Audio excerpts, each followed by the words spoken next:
Hello, I'm Ngojigu Jr. and I'm presenting our late-breaking work on simple yet secure alternatives to conventional password entry methods. As you know, conventional password entry methods are ubiquitous. We use them every day and every time. They are popular for good reasons, as they strike the right balance between security and usability. They protect our passwords from onlookers by masking with generic on-screen placeholders, while offering some usability, since these characters signal that our input was received.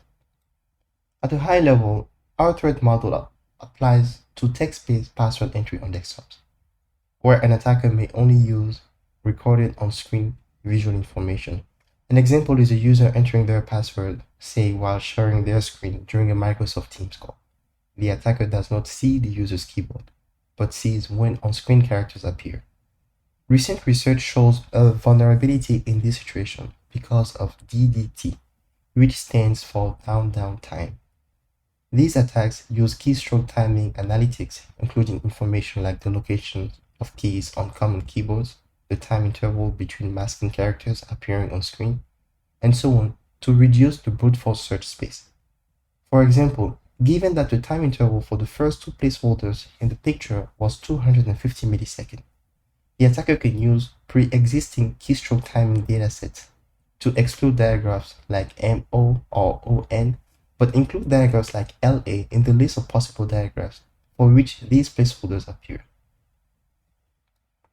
Given the scenario, our requirement was to remove visual cues to ensure better security, while changing the least usual text-based password entry methods in order to maintain usability. As a result, we explored three defensive approaches as an alternative to the usual password entry method. The first defense completely removes visual cues and does not show any character when users enter their passwords. The second and third approaches are similar because they disrupt the timing information as opposed to removing them. In the second approach, we force the characters to appear with a 250 millisecond minimum DDT. And in the third approach, we use a personalized DDT as display rate, which we derive from info like the user's average typing speed. The image shows the second defense, where we are forcing a DDT of 250 milliseconds. For the same password, the image on top shows the visual entry method, where the display rate closely follows the DDT. Whereas for the standardized defense, the masking characters appear only after 250 milliseconds from when the last character appeared. To evaluate usability, we built a simple website implementing the three approaches plus the usual password entry method.